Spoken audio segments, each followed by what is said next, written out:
Thank you for joining me. My name is Shara Vickers, and this is my research prospectus presentation, Breakfast Protein and Weight Loss. Overweight and obesity among the adult population in the United States has been increasing since the 1970s. Currently, more than one-third of American adults are obese. This is despite growing public awareness and established dietary guidelines to promote healthy lifestyles. Given this, it is important for researchers and health professionals to continue to look for strategies that are effective and easy to implement to help combat this growing trend. There's a common adage that breakfast is the most important meal of the day. Consuming breakfast is widely recommended by health professionals, and eating breakfast is linked to having a healthy body weight. However, it is beneficial to establish if recommendations can go beyond being part of a general healthy diet to produce effects that will help to facilitate weight loss and combat obesity in general. There is existing research to show that higher protein diets can facilitate weight loss. Further, protein is thought to be more satiating than the other macronutrients, carbohydrates, and fat.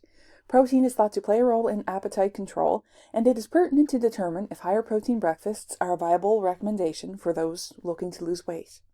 More precisely, does consuming a high protein breakfast lead to weight loss in overweight adults? Looking at the existing literature. As part of a greater research initiative, Hortel et al. Conducted a pilot study examining the effects of adding a high protein, 35 grams, versus normal protein, 13-gram, breakfast into the diet of breakfast-skipping adolescents. The study looked mainly at reward signals in the brain and found that the addition of breakfast reduced later-day food cravings in overweight adolescents, with the higher protein meals eliciting a greater effect. Again, looking at overweight and obese adolescent girls, Lady et al. Found that the addition of both a high protein and normal protein breakfast both led to beneficial changes to hormonal and neural appetite signals. However, with the high protein breakfast, these changes lasted later in the day and resulted in less evening snacking. However, there was no change noted in daily caloric intake.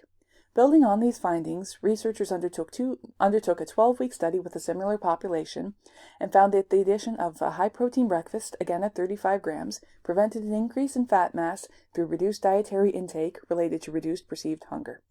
This finding is echoed in Chinese adolescents. Another 12-week trial found that high-protein breakfast led to greater weight loss than a high-carbohydrate breakfast that was matched for calories. Although the authors noted that the exact mechanisms of why the protein meal produced better weight loss, were not clear, appetite hormones seemed to be better regulated and daily caloric intake was reduced. Research in adult populations produces similar results in respect to hormone control and ad libitum calorie intake. Boissy et al. Looked at high-protein breakfast meals on same-day appetite. In breakfast meals where protein made up 30% of the total calories, there were differences in perceived hunger, fullness, desire to eat, and consumption. In instances of calorie restriction, perception of this restriction was reduced in the higher protein meals. The authors noted that future work in this area is warranted. In research conducted with type 2 diabetic adults, a big breakfast high in protein and fat was compared to a smaller breakfast that was rich in carbohydrates. Findings here were similar in that the big breakfast reduced appetite. Additionally, glycemic control was also improved. Because glycemic control is another factor in weight loss, this is a significant observation. Interestingly, though, this study found that both breakfast types produced similar weight loss, and one was no more beneficial than the other in this regard. Given these results, it is important to add to the pool of research and better establish the role of a high-protein breakfast on weight loss. Methodology and ethical considerations. Because it will be dealing with human subjects, this study will require IRB approval. However, said approval may be expedited as risk to subjects will be minimal. In the treatment groups, morning protein intake will be increased, but will still fall within the current recommended daily allowances. Measurements taken will be non-invasive, including tape measurements, height, and scale weight. Confidentiality of all participants will be maintained, as data will be kept on a secure server and further password protected. Any hard copies with confidential information will also be secured, and personal data will be destroyed upon completion of the study. This initiative will respect the principles outlined in the Belmont Report. Respect for persons will be addressed in that all persons will be recruited openly and will provide informed consent. They will be participating at will and will have the option to withdraw from the study at any time. The principle of benefits will be adhered to, and that the potential benefit will outweigh the risk for subject, again noting a minimal risk involved in participating. Finally, the principle of justice will be adhered to, in that the burden for the study, as well as the potential benefit, will be evenly distributed.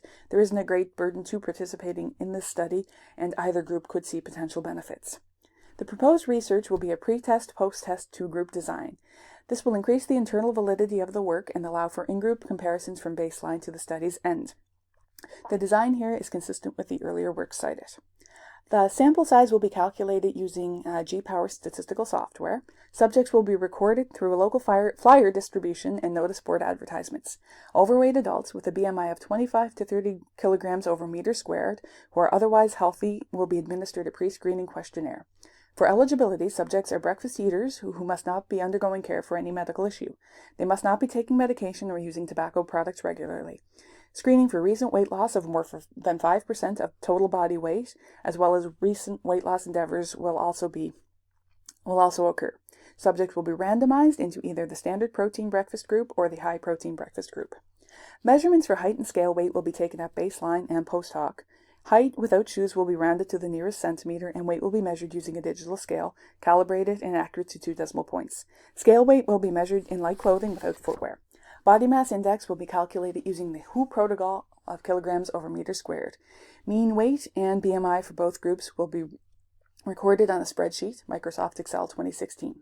To be consistent with earlier works, the high protein breakfast will be 35 grams and the normal protein breakfast will be 13 grams of protein.